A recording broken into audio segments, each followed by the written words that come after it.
Hello दोस्तों, मैं आपका दोस्त विजय और मैं आज बात करूंगा बीपी के बारे में। बीपी कैसे चेक करते हैं, बीपी मशीन क्या होता है, कैसा दिखता है। बहुत से ऐसे लोग होते हैं जिनको बीपी लेना नहीं आता है, तो मैं आज इस वीडियो के माध्यम से आपको दिखाऊंगा कि बीपी कैसे लिया जाता है। ठीक है।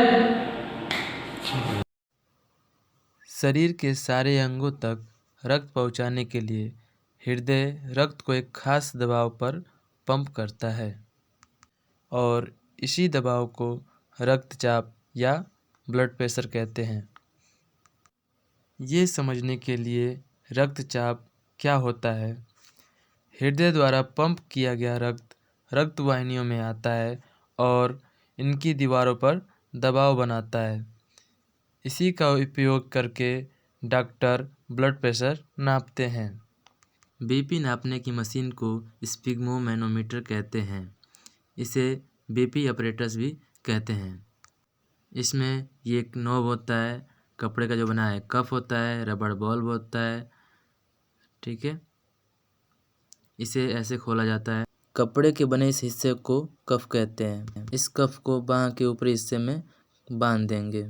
इससे दो रबड़ ट्यूब जुड़ी होती है। इनमें से एक ट्यूब आगे जाकर गेज से जुड़ी रहती है और दूसरी इस बल्ब से। गेज एक पट्टी होती है जिससे पता चलता है ब्लड प्रेशर कितना है। इसके बीचों बीच एक पतली नली होती है जिसमें मरकरी यानी पारा ऊपर नीचे जा सकता है। देखो ये नॉब है, इसे ऑन कर देंगे।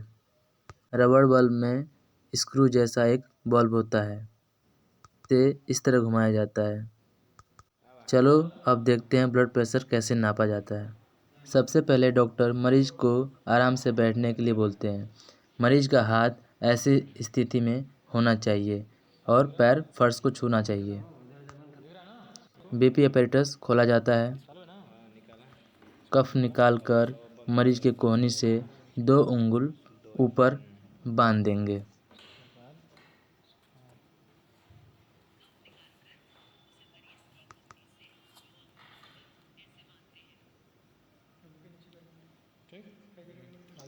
फिर नॉब ऑन करेंगे। फिर सुनिश्चित करेंगे कि कफ बहुत कसा हुआ या बहुत ढीला तो नहीं है। फिर स्टेथोस्कोप को कानों तर लगाते हैं।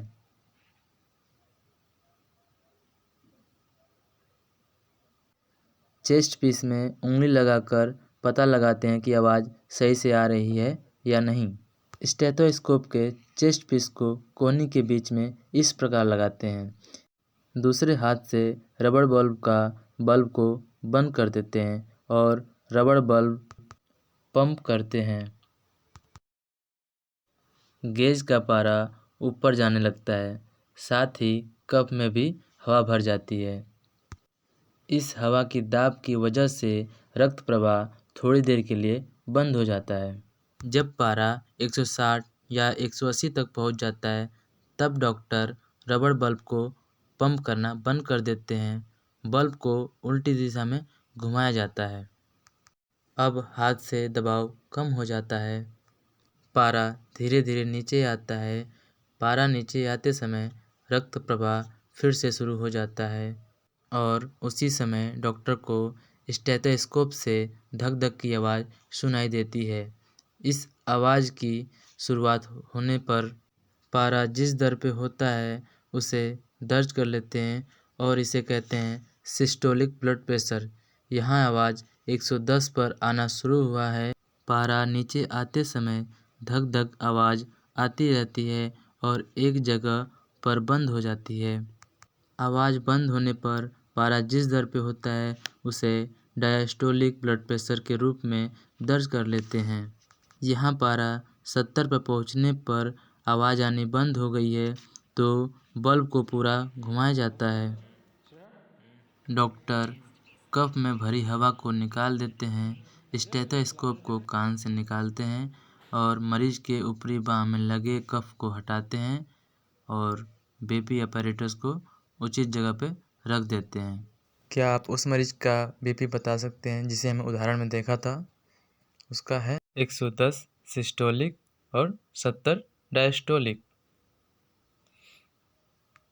इसे ऐसे लिखा जाता है 110/70 mmHg।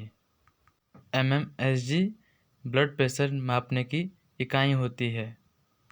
110/70 यह समान ब्लड प्रेशर है। ब्लड प्रेशर 140/90 mmHg से ऊपर होता है तो उसे हम हाई ब्लड प्रेशर कहते हैं, और अगर 100/60 mmHg से कम होता है तो उसे हम लो ब्लड प्रेशर कहते हैं।